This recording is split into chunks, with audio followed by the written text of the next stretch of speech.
Bon, je vais commencer par réitérer que je ne suis pas un YouTuber professionnel.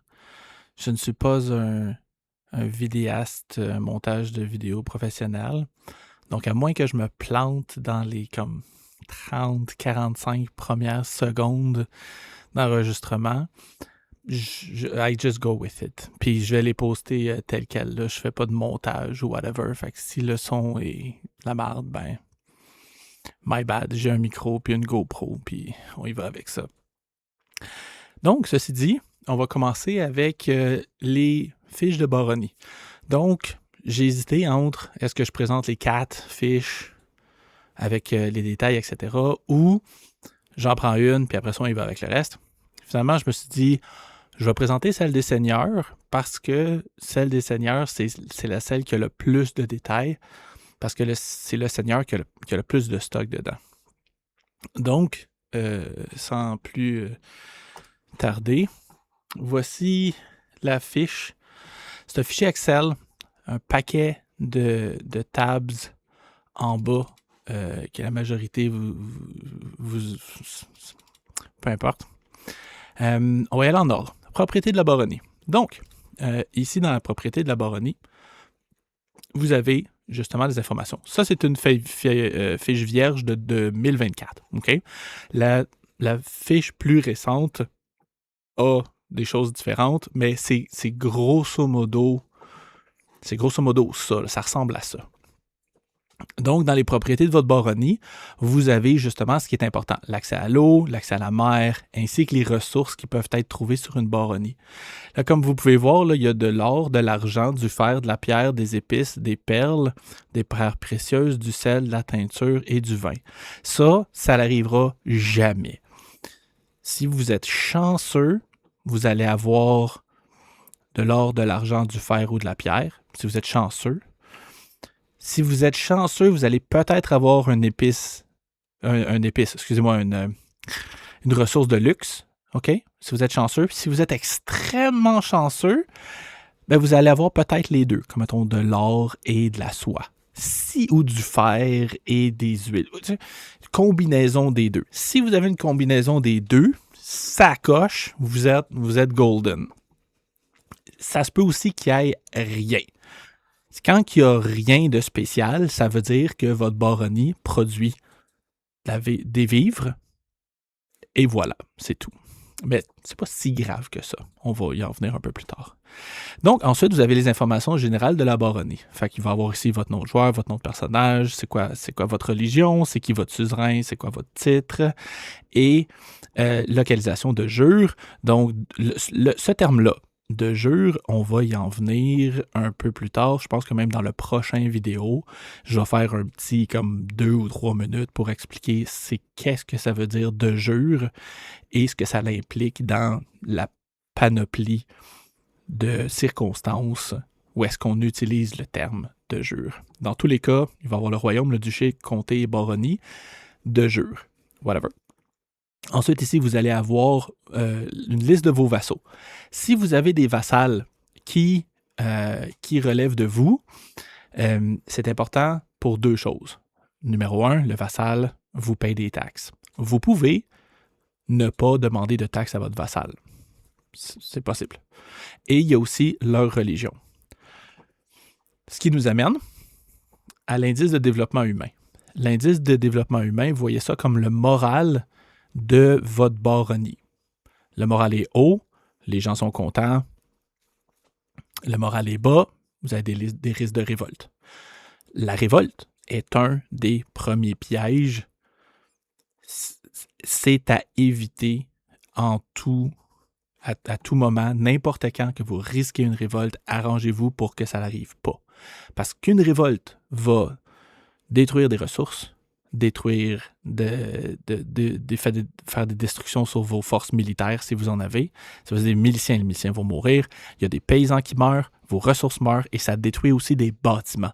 Et tout ça, c'est grosso modo au hasard. Donc, si vous avez passé, je sais pas moi, les 8 derniers mois à focusser sur bâtir un château fort, puis là, vous avez mal checké vos affaires puis vous rentrez en révolte, ça c'est possible que votre révolte brise votre château fort.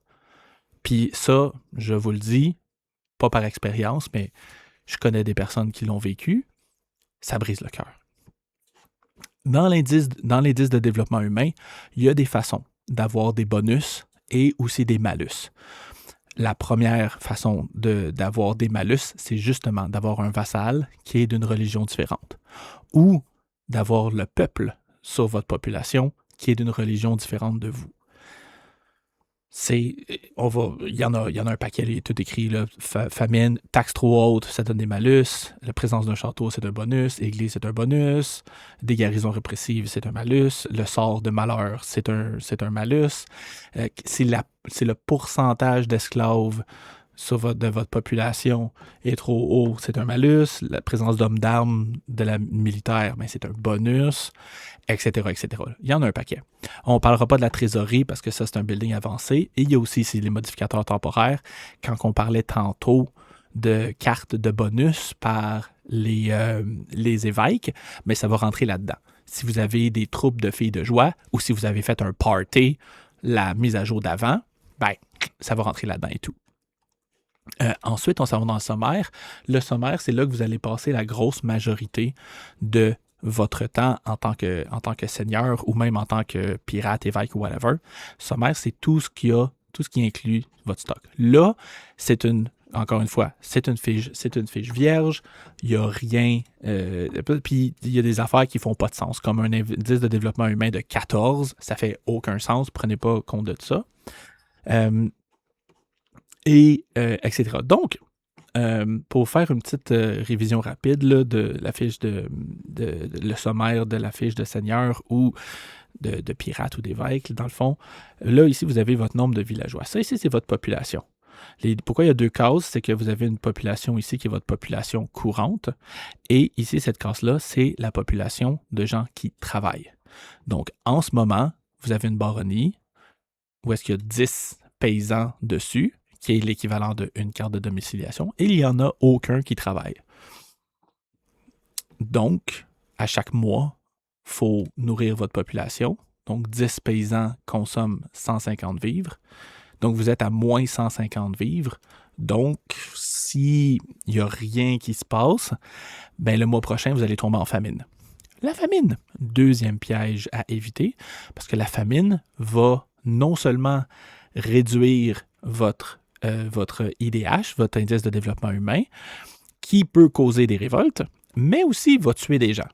On veut, en tant que seigneur, pirate et évêque, le plus possible garder tout notre monde en vie. Et la raison principale pour laquelle on veut garder tout notre monde en vie, c'est parce que notre monde nous paye des taxes ou des dîmes. Ce qui fait qu'il y a une production mensuelle d'or par mois. Ici, dans ce beau petit panneau-là, vous avez votre production mensuelle. Puis il est écrit DRET7, production de ressources mensuelles. Vous avez l'or, le fer, les vivres. PM, c'est pour points de magie. Les pierres, le prestige, des ressources de luxe, s'il y en a. Ça va être écrit ici. Ici, c'est si vous faites le party. Quand vous faites le party, je vais vous l'expliquer rapidement. Quand vous faites le party, c'est que ça vous donne un bonus d'IDH pour le prochain mois. OK? Et c'est pas super compliqué d'avoir des bons petits bonus. Vous voyez là, avec ma population, je dis, bon, ben, je vais mettre 5 pièces d'or dans un party. Bon, ben, le mois prochain, je vais avoir plus 2 d'IDH.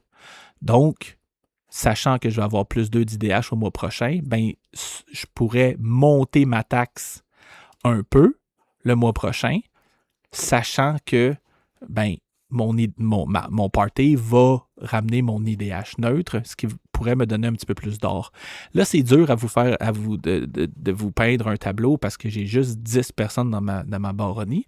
Mais on fait juste checker ça rapidement. Là. Ça, c'est fait. Ici, c'est vos biens, c'est toutes les ressources que vous possédez.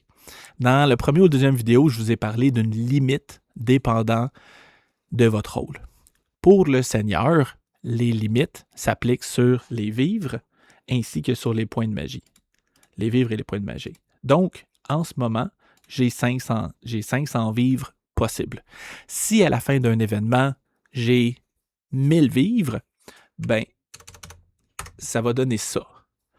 Donc, ça veut dire, bon, ben, j'ai 1000 vivres, on est à 500. Donc, au moment que vous allez contacter les organisateurs pour faire votre mise à jour, ben, eux, ils vont ouvrir votre fiche, ils vont voir, bon, ben, tu avais 1000 vivres, tu peux juste en avoir 500.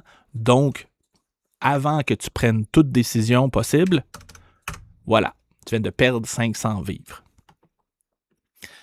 Donc, c'est pour ça que c'est important de checker vos affaires. Les points de magie, c'est un petit peu différent. La seule façon d'aller au-dessus de votre limite, c'est tout simplement de ne pas les dépenser le mois d'avant, là, dans une situation où vous êtes à 2000, puis que vous produisez, je sais pas moi, vous produisez 150 points de magie par mois. Bon, ben le mois suivant, vous allez tomber à 2150. Bon, ben c'est pas compliqué. La même affaire. Ils vont le remettre à 2000 et c'est tout. Vous allez juste perdre des points de magie.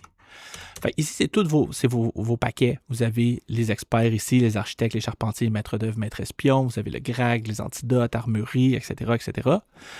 Et toutes les ressources de luxe. Un peu plus bas, vous avez toutes les influences possibles et imaginables des duchés d'appartenance. On va en parler plus tard. Vous avez votre prestige, vous avez votre renommée. Prestige et renommée qui sont des ressources qui sont extrêmement importantes quand que c'est le temps de payer vos entretiens pour vos titres et qui sont aussi importantes quand que vous voulez commencer à faire la guerre. Ensuite, cette section-là, c'est pour vos impôts, vos taxes. Si vous avez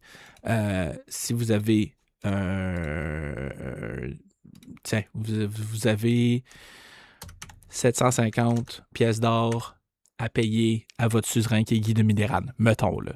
Mais ça va être noté ici. Puis ça, c'est bien important de garder en tête que il y a toujours une date d'échéance, là.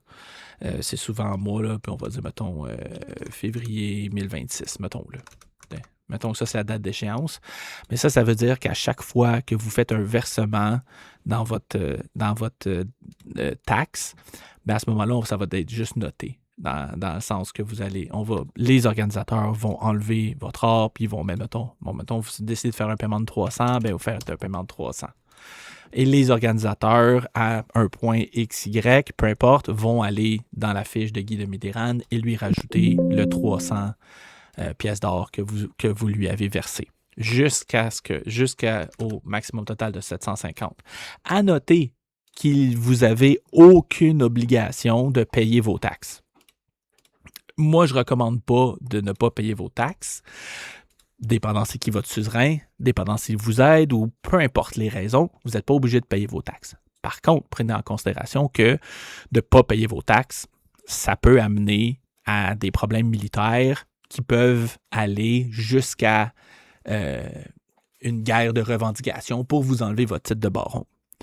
Autre chose aussi qui est bon à savoir, c'est qu'un coup que vous avez votre titre de baron, la seule personne qui peut vous l'enlever, c'est vous-même. Vous pouvez décider à un point, peu importe, d'arrêter d'être baron et de retourner à la gueusaille ou de changer de rôle.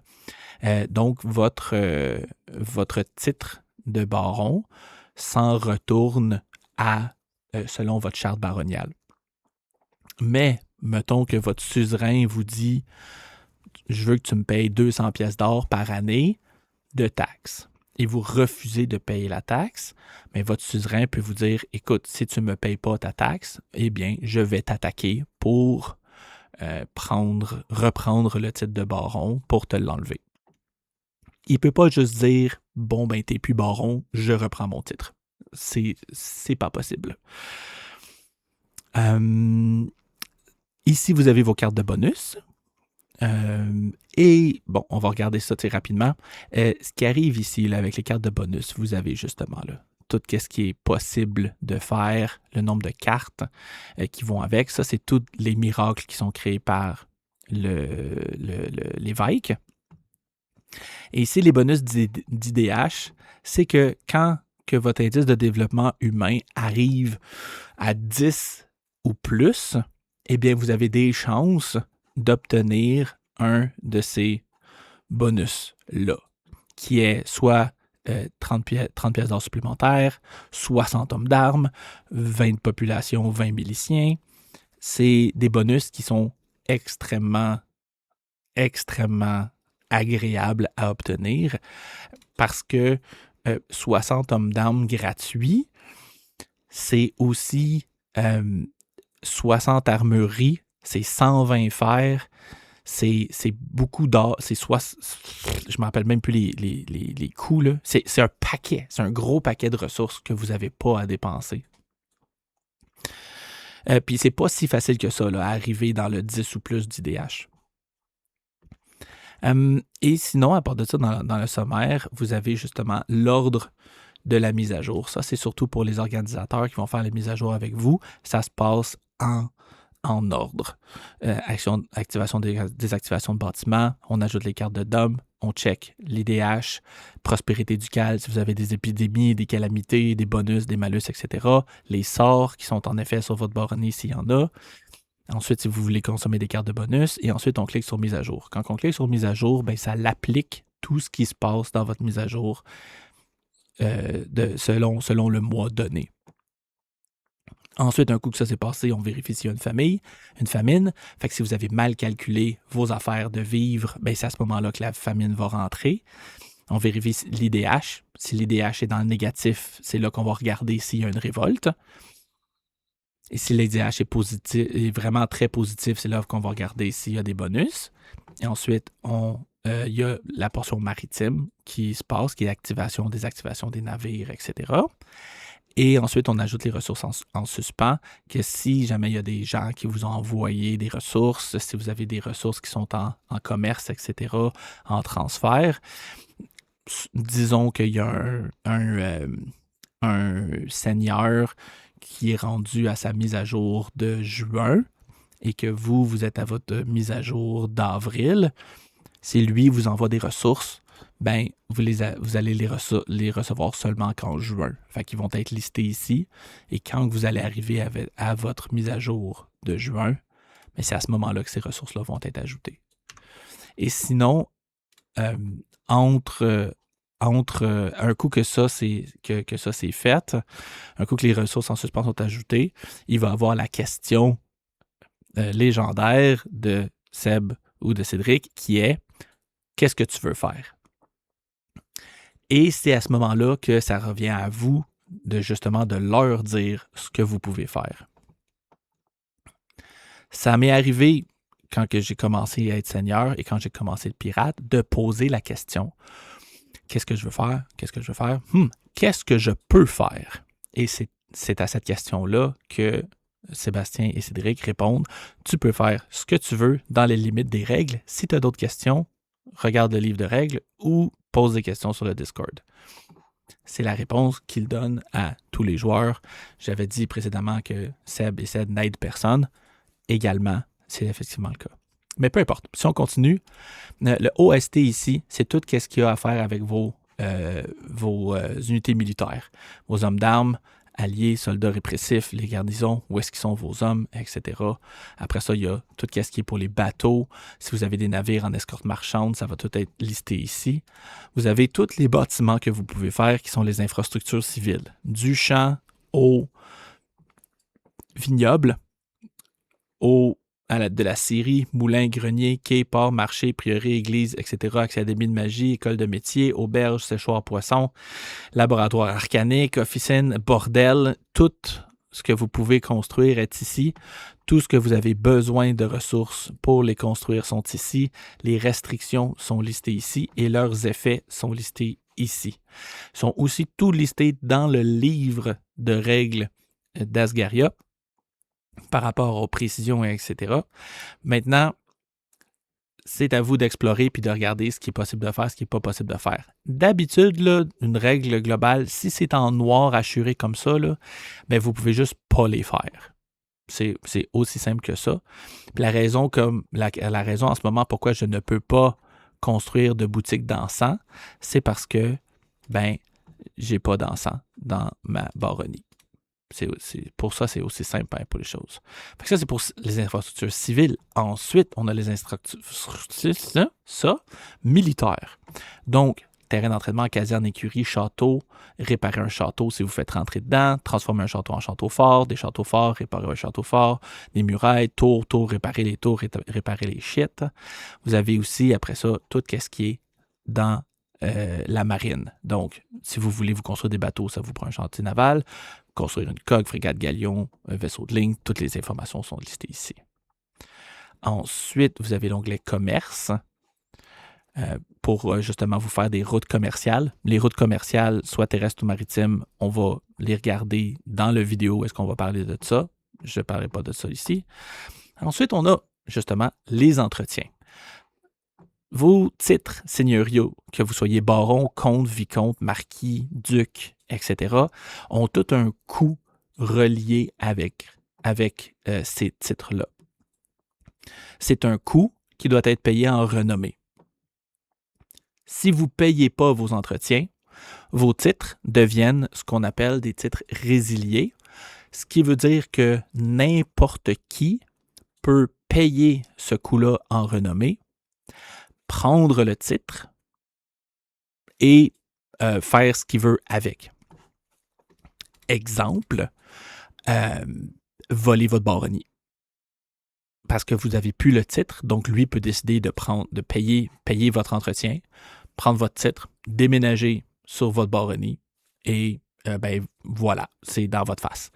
C'est pour ça que c'est super, super important de prendre ça en compte, de comment payer vos entretiens. Puis comment payer vos entretiens, c'est super facile. Là. Vous produisez du prestige à chaque mois quand vous êtes baron.